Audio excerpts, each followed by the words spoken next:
ഈ വയസ്സായ ആൾക്കാർ മഴയത്ത് ഇത്രയും ബുദ്ധിമുട്ടിയാണ് മേളിലൊക്കെ എടുക്കണത് തന്നെ. അപ്പം ഹായ് കുമാരിമാരെ, നമ്മൾ വേളയിലാണ് വന്നിരിക്കുന്നത്. സാധാരണ കടപ്പുറത്തൊക്കെയാണ് ലേലം വിളിക്കുന്നത്. കടപ്പുറം ലേലം വിളിക്കുന്ന സൈഡ് ഇടിഞ്ഞ് കിടക്കണോണ്ട് റോട്ടിലോട്ടാണ് മാറ്റി വിളിക്കുന്നത്. അപ്പം എന്തരാണെന്ന് അറിയത്തില്ല, നോക്കാം. ചേച്ചിയാണ് ലേലം വിളിക്കുന്നത്. പെണ്ണുങ്ങളെ ലേലം വിളിക്കുമോ? ഒരുപാട് കടപ്പുറമുണ്ട്. പക്ഷെ ഇപ്രാവശ്യം മണ്ണ് ഒരുപാട് എടുത്ത് പോയതിനു ശേഷം മണ്ണ് തിരിച്ചു വന്നില്ല. അപ്പോൾ മണ്ണ് അങ്ങനെ തിരിച്ചു വരാത്തത് കൊണ്ട് നല്ല ഡീപ്പായിട്ടാണ് ഇപ്പോൾ അത് കിടക്കുന്നത്. അങ്ങോട്ട് ഇറങ്ങാൻ പറ്റുന്നത്. ഇവിടെ നിന്നുള്ള ഇപ്പോൾ മീൻ കൂടുതലും മരിയനാട്ടിലേക്കും വലിയതുറയിലേക്കും കൊണ്ടുപോവുകയാണ്. കാര്യം ഇവിടെ ലേലം ചെയ്യാനായിട്ട് സ്ഥലമില്ല. ഞാൻ ഇവിടെ നിന്ന് വാങ്ങിക്കാൻ കിട്ടുന്നത് അയില, ചൂര, വാള, ഇതൊക്കെയാണ് ഇവിടെ വാങ്ങിക്കാൻ കിട്ടുന്ന മീൻ. നെമ്മീൻ, ചെറിയ കടപ്പുറത്തുകാരനാണ്. അതുകൊണ്ട് മീൻ ഏറ്റവും നല്ലത് നോക്കിയാ മേടിച്ചിരിക്കുന്നത്.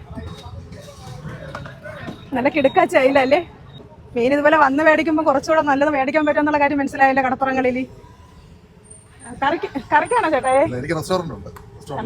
നല്ല മീൻ നോക്കി വാങ്ങിക്കണമെങ്കിൽ രാവിലെ ഇറങ്ങി കടപ്പുറത്ത് ഇറങ്ങി നല്ല മീൻ നോക്കി വാങ്ങിക്കണം.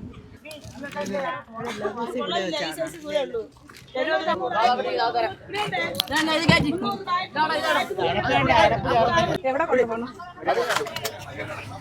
കാരണം ആൾക്കാരും കുറവല്ലേ കുമാരിമാര്. ആൾക്കാരും കുറവ്, മേടിക്കാൻ തിരക്കുമില്ലല്ലോ. അതുകൊണ്ട് അവർ സമയത്ത് തന്നെ എത്തിക്കാൻ വേണ്ടി മരിയനാടാണ് കൊണ്ടുപോകുന്നത്.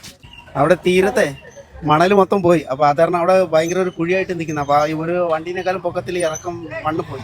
അപ്പൊ അതാരണം അവിടെ ഇട്ട് വിളിക്കാൻ പറ്റുന്നില്ല. അതുകൊണ്ടാണ് ഇവിടെ റോഡിൽ കൊണ്ടിട്ട് വിളിക്കുന്നത്. അവിടെ ഓട്ടോയിലെല്ലാം കയറ്റിക്കൊണ്ടുവന്ന് ഇവിടെ മരനാട് കൂടുതലും കൊണ്ടുപോകണത്. ഇവിടെ കുറച്ച് വെള്ളത്തിലെ മീൻ ഇവിടെ വിൽക്കുന്നത്.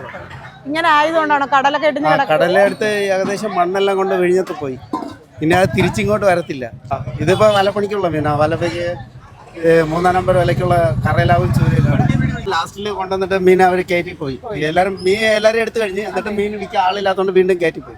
സാധാരണ കടപ്പുറങ്ങളൊക്കെ നമ്മൾ കാണാറില്ലേ? കടപ്പുറവും റോഡും വണ്ടികളെല്ലാം കറക്റ്റായിട്ടാണ് സെറ്റ് ചെയ്തിട്ട് കാര്യങ്ങൾ ചെയ്യുന്നത്. അപ്പൊ അങ്ങനെ ഒരു റോഡായിരുന്നു ഇതും. ഇതാ എല്ലാം പൊളിഞ്ഞിങ്ങനെ കിടക്കുക.